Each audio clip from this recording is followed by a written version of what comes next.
Hello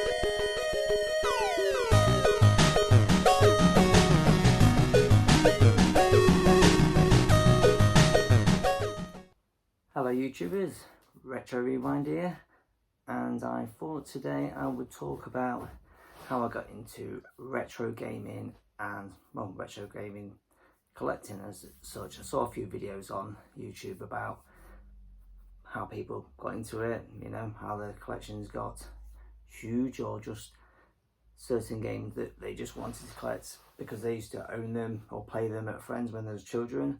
Cup of coffee, feeling tired from the weekend still. Well, what can I say? Being 44 years young, over the last 7 years, I really have ramped up my collecting, especially my system. Really have pushed that. But I would say, growing up, I first remember playing the Atari 2600 with my family. Mum, dad, and a brother and sister. Obviously my brother came along. He's a lot younger than us, so I don't think he came along when the Atari was out. But many years playing Combat, Outlaw, Space Invaders, that kind of thing with the family, and I say we seem to stick with that, really, the Atari, until I remember getting my System 2. I got my System 2 and loved it. Not being from a very rich family, didn't really get that many games for it. I remember things like Action Fighter and stuff like that. Alex Kidd Built In, I remember completing that, which I thought was awesome. Not complete that many games as a youngster, but that I did complete, and Robocop on the Amstrad, did complete that. But as I say, not much money, so I tended to swap, sell and upgrade to the next console. I remember getting a Mega Drive, and I sold my system and then put money towards getting the Mega Drive. I had the Mega Drive for a few years, get a couple of games, and then used to pretty much swap games with mates, and then moved on to, what did we sell it on to? I remember getting the, funny enough, I remember, I don't know what year it was, but I got the Amstrad. I think that was before the Mega Drive. I got the Amstrad 464 CPC, which I still own, originally from my childhood, and I collected loads of games. So I used to go to this little game shop called Micro Point in town, which had all the cassette tapes on these spinny things. You had to ask to get the game out so you could look at the graphics on the back, see if it looked like a good game. Any problem with them days though, artwork made the game look way better than it actually was. So that was always down. But hey, there's only a couple of pounds, so I remember getting my pocket money every week and going to town with mates and picking a game up pretty much every couple of weeks and playing the hell out of it on the Amstrad. But that one in the attic, I forgot all about, which I actually found up in my mum's attic about 10 years ago, and left it up there, and recently brought it to my own house here, and I have it set up in the, over that side in the corner. And yeah, I got a great childhood memories of playing on that Amstrad for hours on end, which is brilliant. Just like the Atari, which, funny enough, I still own our original Atari from the family. Well, I say original, we had the Woody first, and then it failed, and then we bought the, I think they called it the Junior, like a slimline version of it, which I still own, and I managed to still own the games from back then. I remember buying a load of games for it about, I don't know, 15 years ago, just on Facebook and just looking around, and then eBay, see if I could find anything, and I found some games on eBay and won the bid on it, only realising that actually the house was around the corner from me, so got a lot of games that way. So I've collected the odd game now and again for the Amstrad. I do like to keep a few for that. Another cup of coffee, so. Excuse me, Mario mug. I think it needs a bit of a replacement though, it's starting to fall to bits. As I said, never had a lot of consoles and games really, because it was just buy, sell on to get the next one. And I remember one Christmas, me and my brother getting the Super Nintendo for Christmas, Street Fighter 2 box version. But I remember getting it, and it was amazing. The graphics and everything. We played the hell out of it because I remember playing the game in the arcades. So that's why I really wanted to keep hold of that. That was a good one. We played so many hours on that. And then, but the only problem is games were like 65 quid. I remember we didn't have the money for that. You know, it was just unbelievable, the price of games. So I remember a shop opening up on Muggs Road in Lincoln, this little gaming shop, and the only thing I could do, I never owned more than 2 games, because all I'd do was play a game for a while, take it to that shop, part exchange it for another game, and bring it home. And that's how my SNES collection was. I could never afford to collect loads of them because I had them that much money. So it was just a case of play for a while, part X, play for a while, part X. But hey, that kept me entertained. And that went in the attic, forgot about it. And then we got the N64, me and my brother, and which I still own, still kept. My brother let me keep it, and I still have the original one here. And we got, I remember we got about 10 games, I think, collected for it, and it was great. And then I don't know what happened. I think my brother lent his mates some, and then years later, we never got back. So I found it in the attic with 1 game. That was it. So yeah, it was up there. And then I think it was when I got my second house, I thought, oh, I'll have a couple of consoles set up, and I bought the N64 and the SNES home, and the Master System the SNES I couldn't get working on the new TV. So I thought, I didn't realise you could buy a different lead for it, so I thought it was useless and worthless. So I sold it on eBay. I think I remember getting about 20-25 quid for it, fully boxed, mint box, and with Street Fighter 2 Turbo, the tin, the tin edition, which is like worth 200 quid today. And I sold them for like, I think collectively for about 40 quid, which today I'm still absolutely pissed off with myself about, knowing that all it needed was a different lead. Anyway, not a problem. So that's pretty much my childhood of gaming, really, just the different consoles and all that.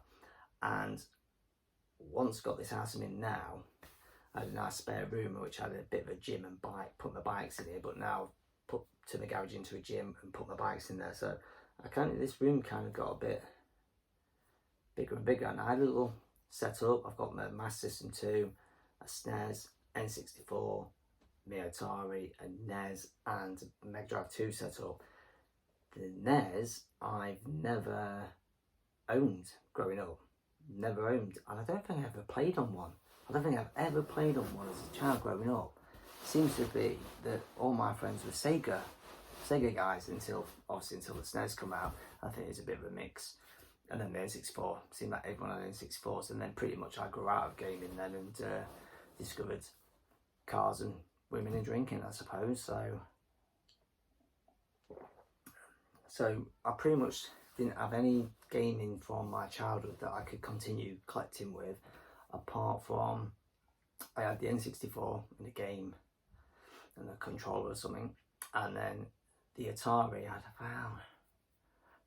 about 20 games. So that's all I had. So what I did was I went on eBay, I bought a SNES console only for 20 quid.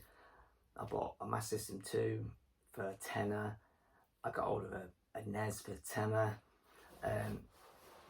A mate gave me a Mega Drive 2. Funny enough, the Mega Drive 2 I got given, I actually had set up at work, and I used to play it in my dinner hour with him. We used to have the same dinner, so we used to play Street Race 2 in the dinner hour for years, and that was just left at work, and then I brought that home with me. So I've got them set up to play on, and when I get a chance, I try to get on something. Excuse me. But collecting wise, obviously, if people have seen my previous videos or seen my games room, you'll see I've got quite a few games. I think I've got over 500 hard copy games. I'm on a beanbag, so it's a bit noisy when I move, so try not to move and talk at the same time. Yeah, the room behind me is, well, what you can see is pretty much half the room, so the other side is a load of games as well, as you'll see if you watch my Game Room Tunnel video. Trying to think. I think, yeah, I kind of, when I was at the old house, which was, how many years ago? I want to say 7 or 8. I found, when I got the N64 home and set it up on the stairs, I found a place called Gotham Games in town. And little gaming retro shop, little tiny place, a little more in the market, really good little. So I bought a couple of games, and then they moved to a bigger premises, and then being older, you have a bit more money, should we say, left over, a bit of pocket money left over. I would spend on what, fags, drinking, whatever. And I thought, oh, I treat myself. So what I started doing is, instead of getting box versions of games, I was just buying carts of games that I wanted to play as a kid or wanted to own as a kid.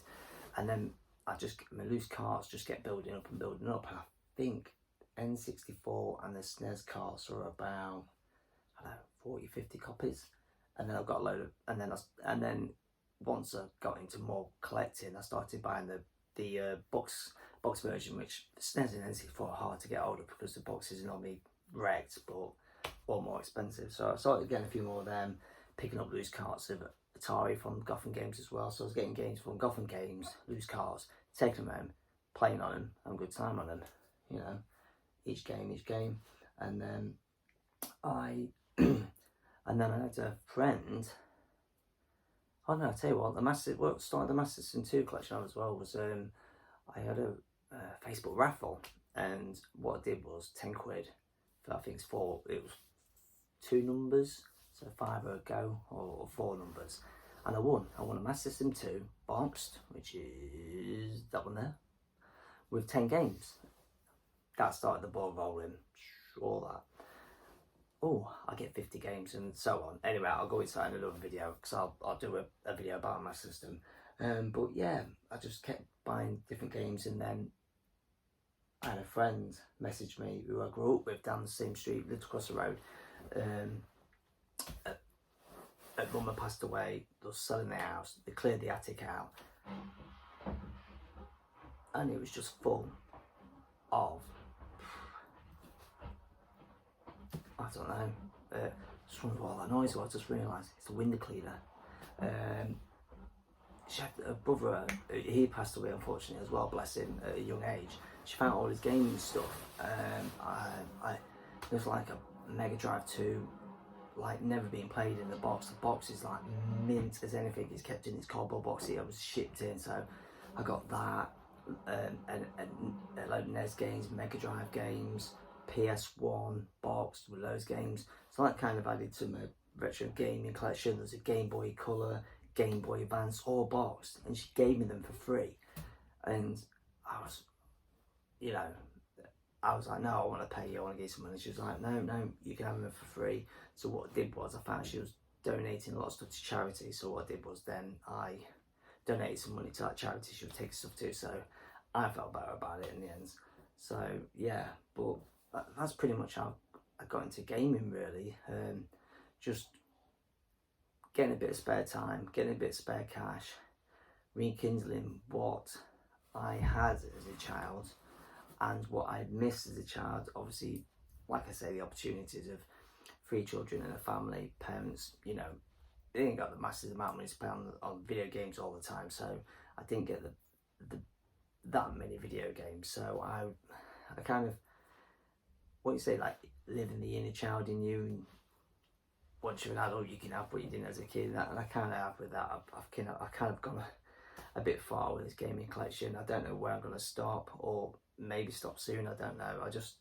But I've really enjoyed the collecting side of things, like, you know, finding bargains on eBay, winning some good bids and stuff like that. But I've got to say, this last 2 years, I've just seen prices just go straight up. It's almost like, I think COVID lockdown 2020, I think a lot of people are sat at home rekindling their youth and just buying old gaming off eBay. And I think maybe that started more collectors off. I don't know. You never know. But yeah, prices are just... and I found myself buying way too many games as well, and kind of kicking myself in the teeth like, calm down, you're spending way too much money. Just do it collectively, do it nicely, do it steadily. A couple of games every month now and again, but the other month I bought like 12 games in one go, and I was just like, this is getting out of hand. So yeah, so this is pretty much how I got into gaming, really. Retro gaming, as you say. I don't play as much as I'd like, because I've now got a daughter who turns 3 in October. So before that I used to play more, but now I donate pretty much all my waking hours to her, so I only getting here now and again when she's asleep. But yeah, I thought I'd do a video, tell you how I got into gaming. So, you know, like a lot of people, some people collected all the way through their lives, you know, and haven't stopped, and some who just gone, you know what I've missed as a child, I'm going to get now and keep it and play it, which is good. I like it, and yeah, so that's my video. All I'm going to say is have a good day. Hope everyone's well, and I hope you continue to watch my new YouTube channel, because I'm a new YouTube channel. I only started the other month, and I hope to be putting out a couple of videos a month, you know, pickups. I'll do some more detailed videos on all my different console collections and stuff. And if you like it. If you want to subscribe, that'd be great. Any comments, you know, feedback on my presentation on videos, or what you want me to talk about, anything, negative or positive, doesn't matter with feedback, you can build from it. So all I'm going to say is, I'll see you guys later.